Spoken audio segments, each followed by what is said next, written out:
कुछ दिनों से अर्नब से बचना भी आसान हो गया है, लेकिन एक इंसान है जिससे बचना इम्पॉसिबल है। आप जान रहे हैं कौन है। 8 और 9 की सुबह अमेरिका को ट्रंप मिला, हमको डिमोनेटाइजेशन मिला। कई लोग हैं जो बोले how could they select that guy, you know, how could they. मैंने बोला अबे तुम देखो तुमने क्या किया अपने आप का। नोट आए 2000 रुपए के नोट ना, वो पता है उसमें ये चिप लगा है, उसमें वो सिग्नल भेज देता है, वो पकौड़े छन के देता है आपको। मतलब इतना शॉकिंग था वो। बाकी हम लोगों के लिए छोड़ो, अरुण जेटली आज तक शॉक दिख रहे हैं। नहीं, मैं खड़े होके ही करना चाहता हूँ, क्योंकि ऐसी बातें बोलने वाला हूँ कि भागने की तैयारी रहनी चाहिए। तो मैं वो वक्त बर्बाद नहीं करना चाहता उठने में। तो सबसे पहले तो जैसा कि हम लोग सब जानते हैं कि आजकल कुछ दिनों से अर्नब से बचना भी आसान हो गया है। कुछ दिन हैं जहां वो नहीं दिख रहे हैं, लेकिन एक इंसान है जिससे बचना इम्पॉसिबल है। आप जान रहे हैं कौन है। उनसे बचना इतना मुश्किल हो गया है, मुझे लगा चलो आज किताब की दुकान में है, आज यहाँ पे किसी के पास फोन वोन नहीं है, हम फिल्मों पे बातें करेंगे। टहलते हुए मेरे सबसे पहली नजर मेरी किस किताब पे पड़ी, वो उनकी पोइट्री की किताब है। हाँ, अंग्रेजी में ट्रांसलेटेड है। मैंने पढ़ने की कोशिश की तो वो बहुत ही, सॉरी टू से, बहुत ही वाहियात सी लगी, लेकिन उतनी वाहियात फिर भी नहीं है जितना ये आइडिया है जो चल रहा है इस समय जो है हिंदुस्तान में। क्योंकि ये क्या था, मतलब ये 8 नवंबर जो है दुनिया के इतिहास में जो है 8 और 9 की सुबह अमेरिका को ट्रंप मिला, हमको डिमोनेटाइजेशन मिला। ठीक है, और अमेरिका को ट्रंप मिला, उस पर भी बहुत सारे लोग, खास करके हिंदुस्तानी बड़े ना, कई लोग हैं जो बोले how could they select that guy, you know, how could they. मैंने बोला अबे तुम देखो तुमने क्या किया अपने आप का। Very good. तुम लोग किस किस को चुनते रहे हो और किस किस को चुन रहे हो वो सोचो ना पहले। वहां अपने दूसरे पे वो लगाना बहुत आसान है कि भाई how could they B so stupid. मैंने बोला yes, just look in the mirror and all that and you know. But ठीक है, हम इस पे जो हमारा जो इस समय है, जो माहौल है, जो अनुशासन पर्व जो इमरजेंसी को भी कहा गया था, ये अनुशासन पर्व था, वो तो ये अनुशासन उत्सव है अभी जो चल रहा है, जिसमें कि अचानक से वो उन्होंने कहा। और कैसे कहा, मतलब ऐसा है जैसे ना राजा नहीं होते थे पुराने टाइम के कि सुबह बागीचे में टहले और टहलते हुए दिमाग में कुछ आया, जो भी बोला उन्होंने बोला कबूतर की बर्फी खाएंगे आज, है ना। तो सारे दरबारी, सारे बावर्ची सब जुट गए कि भैया कबूतर की बर्फी बना के आज खिलानी ही है। तो उन्होंने वैसा ही कुछ कबूतर की बर्फी हम लोग खाने की कोशिश कर रहे हैं इस समय। मतलब इतना शॉकिंग था वो। बाकी हम लोगों के लिए छोड़ो, अरुण जेटली आज तक शॉक दिख रहे हैं। वो अभी तक वो सोच रहे हैं कि ये कोई बुरा सपना है, अभी उनको चिकोटी काटेंगे अमित शाह और वो उठेंगे और बोलेंगे हाँ चलो सब ठीक है, कुछ नहीं हुआ। मतलब अजीब अजीब विचित्र दृश्य पूरे देश में देखने को मिल रहे हैं। एक अंकल मुझे दिखे, वो कुर्सी लेके जा रहे थे अपने घर से। मैंने लगा क्या हुआ, कहाँ जा रहे हैं? बोला एटीएम में बैठना है बाहर जी। तो मैंने बोला ठीक है भाई बैठो आप। अगले दिन फिर वो कुर्सी लेके जा रहे थे और एक कड़छी लेके जा, कड़छी ले खाना भी बनाएंगे क्या? बोले नहीं नहीं, खाने के लिए तो पैसा निकालना है, लेकिन ये कड़छी से मारेंगे साले आगे वाले को, लाइन तोड़ता है। तो घर में और कोई हथियार नहीं है, हम यही करने जा रहे हैं। फिर मेरा दोस्त है, सबके साथ हुआ होगा, नहीं 4-4 घंटे लाइन में लगे और जैसे ही आप पहुंचे हैं आपका नंबर आया और कैश खत्म हो गया। वो यहाँ गया, फिर दूसरी जगह गया, वहां 3 घंटा लाइन में लगा, वहां नंबर हो गया। इतना जलील वो टिंडर पे नहीं हुआ है।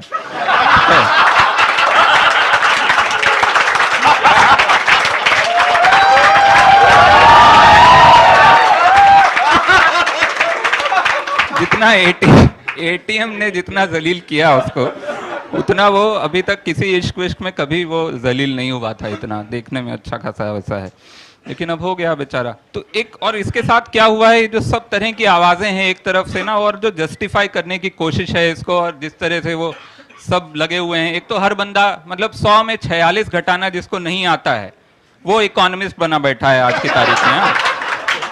कैसे? व्हाट्सएप पे आज तो आप जो लिख दो वो सच है, वो परम सत्य है।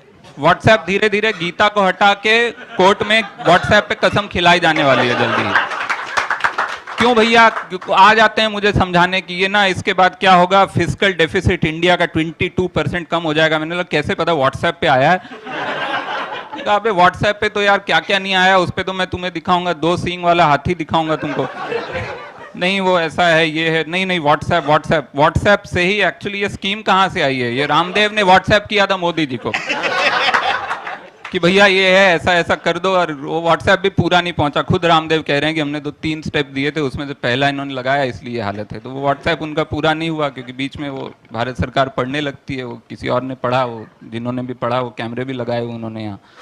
तो आप आज तक की बात नहीं कर रहा हूँ मैं उसकी बात कर। हर बंदा इकोनॉमिस्ट खुद को समझ रहा है, हर बंदा इसको जस्टिफाई करने की कोशिश कर रहा है, और खुद सरकार जिस तरह से वो हो रहा है ना, वो गोल पोस्ट चेंज होने का मतलब, शुरू में कहा गया काला धन के लिए है, फिर कहा गया एंटी टेररिस्ट एक्टिविटी के लिए है, फिर वो नक्सल वो बंद हो गए हैं, फिर कहा गया कि कैशलेस हो जाएगा। मुझे मतलब ऐसा है कि वो सिर्फ गोल पोस्ट नहीं चेंज हो रहे हैं, वो गोल पोस्ट से खेल ही बदल दिया गया है। शुरू में हम लोग अचानक से पूरा देश जो चल रहा था, अनाउंसमेंट हुआ मन की बात में, कबड्डी, सब लोग कबड्डी खेलने लगे सड़क पे। थोड़ी देर में समझ आया इसमें तो हार रहे हैं, तो अचानक से अनाउंसमेंट हुआ खो खो, तो अब सब खो खो खेलने लगे। अभी अचानक से बैट बॉल चल रहा है, बैट भी नहीं है, बॉल भी नहीं है, पर हम लोग खेलने की कोशिश कर रहे हैं, और बहुत लोग जस्टिफाई कर रहे हैं कि ये हो रहा है। लेकिन ये भी है कि मोदी जी को पता नहीं है कि किससे पंगा लिया है। उन्होंने एक आम हिंदुस्तानी से पंगा लिया है जो इनहेरेंटली ब्लैक मनी या इनहेरेंटली करप्ट हैं। हम लोग नहीं सुधर सकते हैं, ठीक है ना। वो उनको समझ नहीं आ रहा है, वो पहले वो झाड़ू हाथ में लेके चले कि इसको देख के हिंदुस्तान स्वच्छ हो जाएगा, ऐसे ही हो जाएगा। हम लोग क्या, इतने साल से हमने, हमारी इतनी एंशिएंट सिविलाइजेशन है, हम लोगों ने घास नहीं छीली है 4000 साल से, हम लोगों ने घास नहीं छीली है कि सिर्फ एक विजुअल देख के हम लोग अपना भैया कचरा नहीं फेंकेंगे। क्यों नहीं फेंकेंगे यार, हमको सिखाया गया है इतने साल से, हमारे अंदर है।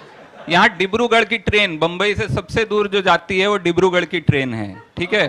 उसमें 1 वे टिकट फर्स्ट क्लास का 12,000 का है एक टिकट। आप 6 टिकट बुक कर सकते हैं काउंटर पे जाके, तो 6 और 6 12 टिकट, मतलब आने जाने का अगर आप जोड़ लें तो 9 नवंबर से डिब्रूगढ़ की सारी ट्रेनें जो हैं 2 महीने आगे की, वो फुल जा रही हैं फर्स्ट क्लास, क्योंकि लोग कैश देके भेज रहे हैं अपने घर में से किसी को कि भैया जाओ सारा बुक करा लो, और जिस दिन जर्नी करनी होगी उससे 2 दिन पहले कैंसिल करा देंगे। 60 रुपया लेता हमारा रेलवे, और बाकी पैसा मोदी जी की जेब से निकल के इनके पास आएगा। तो इन लोगों से पंगा लेना मतलब बहुत गलत है। लेकिन अल्टीमेटली क्या हो रहा है, उनके दिमाग में जो था कि भैया जो है ब्लैक मनी वाले, हाँ इन्होंने कहा ब्लैक मनी वाले जो है ना, सिर्फ उन्हीं को दिक्कत हो रही, वही लाइन में लगे हुए हैं। तो हम देखने गए तो हमको वहां दिख गए अंबानी जी लगे हुए लाइन में एटीएम में।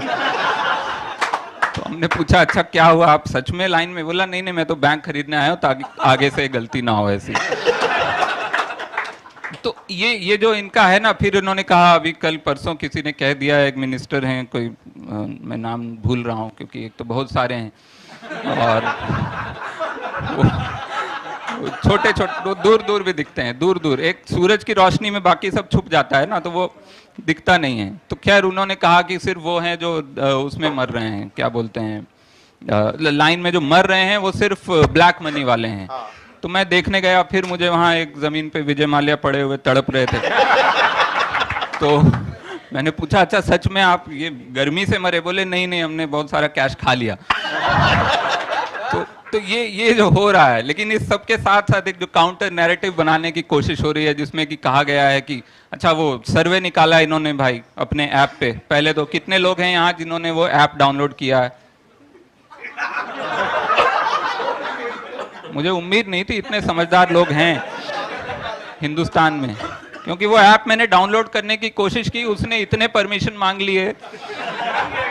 उसने पूछा आपने आज कौन से कलर का कच्छा पहना है? मैंने बोला नहीं, ये सब इतना आगे ना जाएं। वो ऐप के परमिशन ही देख के आप डर जाएंगे, ऐसा लगेगा वो ऐप नहीं है, वो रिश्ता है आपके लिए। इतना सारा वो आपको जानना चाह रहा है वो ऐप। तो फिर भी उस ऐप में वो पोल चला, उस पोल में उन्होंने रिजल्ट छापे कि भैया 98% हिंदुस्तान जो है हमारे साथ है। उसमें वो बताया गया, इस तरह के सवाल ही थे उसमें। वो सवाल ऐसे थे कि क्या आप काले धन के अगेंस्ट हैं? Yes no. अभी मैं कोई जो काले धन वाला होगा वो खुद यस पे जाके क्लिक करेगा, कौन होगा जो वहां पे नो क्लिक करेगा? अच्छा तो ये स्टेप आपको कैसा लगा? ग्रेट, अमेजिंग, एक्सीलेंट, ये 3।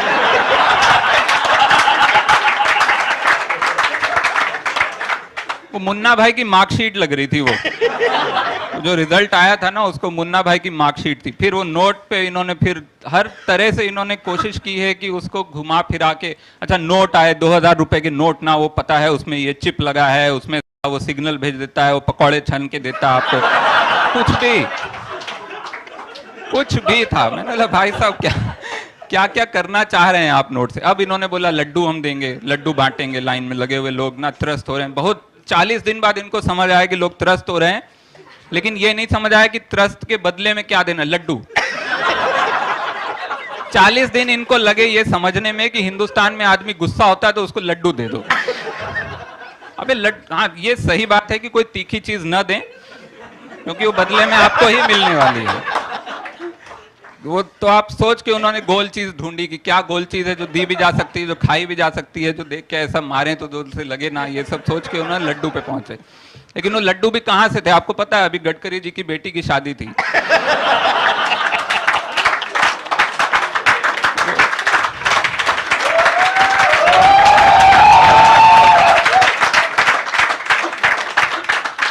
तो होता है भाई, बचते हैं, हम भी सोचते हैं कि लगाओ सालों को कहीं बाहर।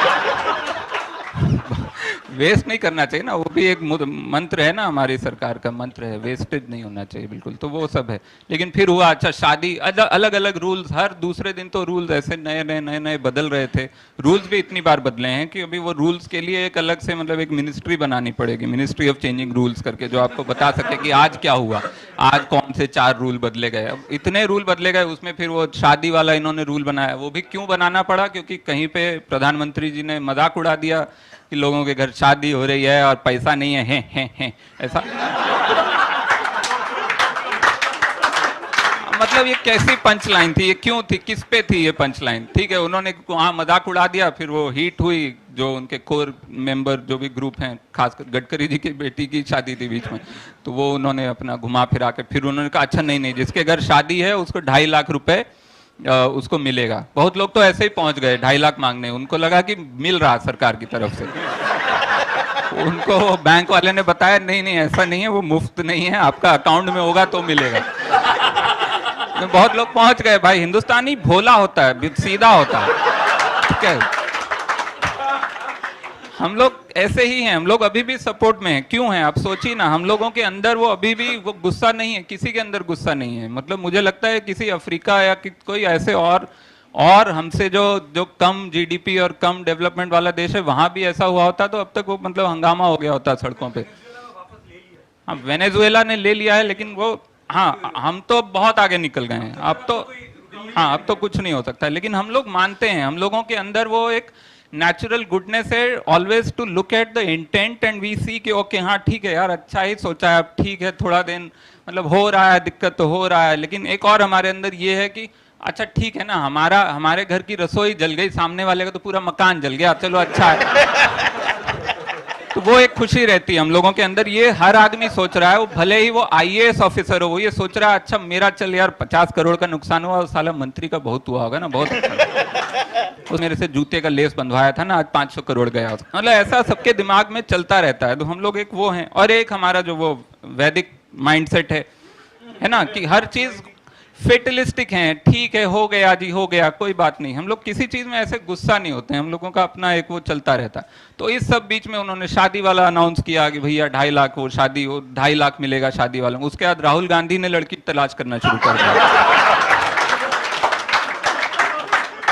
कि जीजू का कुछ तो निकाल लें, जीजू का थोड़ा 2.5 लाख ही मिलेगा, चलो इतना ही सही, कुछ तो निकालें। फिर उसमें रामदेव जी ने जस्टिफाई किया कि नहीं वो बैचलर हैं, सरकार में सारे बैचलर हैं, इसलिए उनको पता नहीं था शादी का सीजन। अबे बैचलर को ही सबसे पहले पता होता है शादी का सीजन। जो शादीशुदा हैं वो तो वो महीना उनके दिमाग से ही कट जाता है।